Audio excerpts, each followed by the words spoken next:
Ladies and gentlemen, I'm going to read you some really interesting articles right now.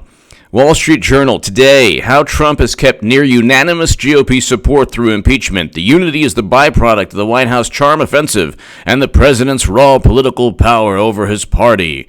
This is the Wall Street Journal today, January 19th, 2020. Now, couple that article with The Hill. Great article in The Hill. Trump's support among Republicans reaches all-time high in poll. President Trump's approval rating has hit a record high among his supporters in the latest Hill-Harris poll released. Released on Monday. This is January 6th, about a week ago, a little over a week ago. Of those surveyed, 90% of Republicans said they approve of Trump's job performance. 90%. Okay, he enjoys historic highs in terms of approval among the Republican Party. And this is January of 2020. 90% approval among Republicans. Near unanimous support among Republicans, according to the Wall Street Journal, regarding impeachment. And what's this? This is hilarious. Republican support of Mitt Romney falls. Salt Lake Tribune. The Salt Lake Tribune. Okay, so Washington. Senator Mitt Romney's approval among Republicans and independents appears to be slipping as he heads into impeachment trial of President Donald Trump, where the Utah Republican is breaking with the president and GOP leaders by calling for at least one witness, former National Security Advisor John Bolton, to testify. All right, how is that helping Mitt Romney? A Morning Consult poll shows an 18% drop of Romney's approval rating among Republicans in the last 4 months of 2019, as compared to a quarter before that, and 9% to the quarter before that, and 9% of independents swung to disapproving of Romney quarter over quarter. An 18% drop of Romney's approval rating among Republicans. Trump has continued to keep historic highs among Republicans. Romney drops 18% within the GOP and drops 9% among independents. Now, you ask yourself, well, is he doing this on principle? Of course not. That's comical. He knows that John Bolton doesn't have anything on Trump. He knows that Democrats have impeached Trump based on hearsay and gossip. There's no direct evidence. That's a fact. Even there's a 538 article and an Associated Press article below. There's no direct evidence that Trump withheld military assistance because he's afraid of the No Malarkey bus tour. Okay, there's no criminal statute linked to obstruction of Congress or abuse of power. These are subjective. These are subjective allegations. Okay, you could look at any president. Eric Holder was held in contempt of Congress with 17 Democrats voting him in contempt. Okay, that could have that. You could look at any presidential administration and say, wait a second, you're obstructing this congressional inquiry, this congressional investigation. You engaged in a unilateral action. President Obama in 2013 unilaterally withheld military aid to Egypt without congressional approval after the money was allocated. Okay? You could then fabricate motive. There's nothing in the phone call. There's a quid pro quo. The notion that he would interfere in an election 1 year or a year and a half prior to the election is absurd. But here, Republican support of Mitt Romney falls. Mitt Romney is like the barometer for the establishment Republican Paul Ryan, John McCain, Jeff Flake, Lisa Murkowski type of attitude. Well, the intelligence, the Marco Rubio also. We have to worship the intelligence community. We have to always side with military intervention anywhere in the world, which is exactly what the Democratic Party, which is exactly what Democrats feel also. Oh, we just have to, if we give that olive branch to media, they'll like us better. Okay, that's not happening. So Mitt Romney, and I've stated this many, many times, believes that he got over 60 million votes. He thinks that he can get 60 plus million again and win the presidency. He's going to run in 2024. So President Trump has a strong foothold within the Republican Party. Okay, he's the only reason that Republicans have the Senate. The only reason. The GOP brand is almost as unattractive as the Democratic Party brand. Very few people nowadays look at both political parties and say, okay, well, you know what? This political party, Democrats maybe because they're part of a cult, but I don't think there's a...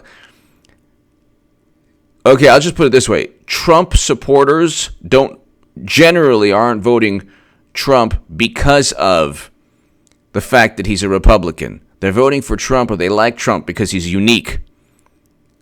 Okay, if it was just about being a Republican, Jeb Bush would have won. Or Marco Rubio would have won. An establishment Republican is like a dinosaur. The establishment Republican, there is not going to be another robotic establishment Republican type Jeb Bush, Mitt Romney elected who wins the Republican nomination. President Trump has altered the GOP forever. That's why you see Republican support of Mitt Romney falling. Okay? Now, Romney is playing... Actually, it makes sense what he's doing. He's trying to always reach out to the media. He's getting somewhat favorable coverage from the Washington Post and the New York Times. They have articles like, "Oh, this is Mitt Romney's moment to shine." That type of article, because they see Romney as standing up to a tyrant, a despot, an authoritarian, and Trump. So you can see what he's doing and what Lisa Murkowski is doing and what other Republicans, a couple other Republicans might be doing. It could be seen as advantageous for them. Well, I get the media coverage and, I'm seen as standing up to Trump, the John Kasich type thing. I'm a different type of person. I've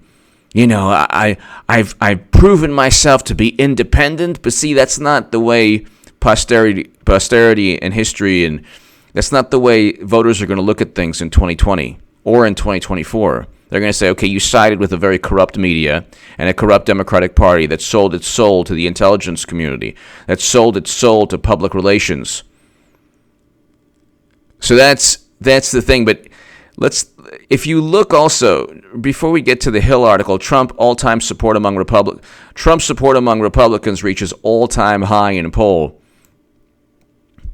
President Trump's approval rating is at an all-time high among his supporters in the latest Hill-Harris poll. This is January. Of those surveyed, 90% of Republicans said they approve of Trump's job performance. Record low unemployment, record highs in the stock market, 5 million people lifted out of poverty, job numbers that are on pace to crush President Obama's 8-year total. So I've seen estimates of upwards to 7 million jobs created. Okay. But there's one article in the Washington Times that says 7 million jobs. There's another article in another publication that says closer to 6 million or a little over 5.5 million. So depending on how you measure the job creation, but it's still on pace after 2 to 3 years. Okay, the 5.2 million job number total might just be for 2017 and 2018. Might not be for all 3 years. But if you look, all right, so if you look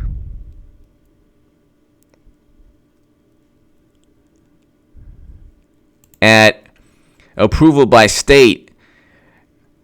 If you look at, this is the Morning Consult, so not only 90% approval rating within the Republican Party, not only Mitt Romney losing like 18 points among Republicans, so you know the momentum is swinging towards Trump, but you have to take things with a grain of salt. If you look at 538 or all the polling sites, they say, oh my God, he's so unpopular. Well, you have to take it within context. He has a 42% approval rating compared to 45% of President Obama at this point in their presidencies, according to 538. Yeah, but President Obama got pristine media coverage generally. The only media coverage that was negative was from Fox News and Republican or conservative publications, from the Washington Post, the New York Times, media in general. Every single controversy, every single misstep wasn't covered, or it was, oh, well, it's not really President Obama's fault that poverty is increasing, that type of thing. Or the question mark, is it President Obama's fault? With Trump, they don't ever give that leeway. But here, if you have a net approval rating of 0% in Florida, Trump's winning that state. Okay? Because you have to take things into context. His net approval rating was around was the same in 2016. He had a negative approval rating, and he had a negative approval rating in swing states, and he still won. Now you have a great economy. The fact that he's weathered the media onslaught, and so to give you an example, he has a negative 28 approval rating in California, negative 25 in New York, negative 35 in Vermont. In Florida, it's a net approval of 0%. So before it was like 1%. That's very good. That's if you take things into context, that's like an approval rating of 5% for anyone else. If you just remove the maniacal media coverage, okay? He has a negative 3% in Ohio, okay? If you take that into context, any other person would have a negative 15% in Ohio or a negative 10% in Florida. You have to win Florida. You have to win Ohio. So he's doing very well there in context, okay?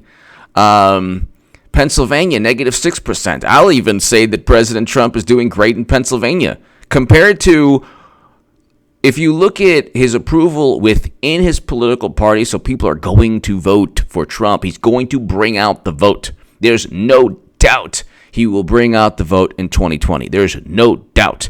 There's no doubt that Democrats are going to lose miserably, whether it's by a field goal or by whatever. Democrats, it might be close, it might not be close, but it'll still be a miserable loss because they've spent 3 years selling their soul to media and the intelligence community just to get Trump out of office, and it won't work. So if you look at negative 3 approval rating in Ohio, negative 6 in Pennsylvania, and 0% net approval in Florida, it's pretty good. Okay, the problems, you could say Michigan and Wisconsin. Michigan negative 15, Wisconsin negative 10. But if he wins Ohio, Pennsylvania, Florida, he's fine. He's fine. I think I don't have the. Let's see. If he wins Florida and Pennsylvania, Florida, Pennsylvania, and Ohio, he's completely fine. But anyway, give me your thoughts below. This is impeachment. Impeachment numbers, or his approval rating among the Republican Party. Okay, his approval rating among the Republican Party. When you take into account the negative media coverage is unbelievable. 90% approval rating. And then you have Mitt Romney losing support. That should tell you something. That should tell you that momentum is that Trump that Trump is gaining momentum, establishment Republicans are losing momentum, and it's exactly where he needs to be in terms of easily defeating Democrats on impeachment and then winning the presidency again. Give me your thoughts below. It's pretty unbelievable when you take into account the media onslaught. Give me your thoughts. Thank you.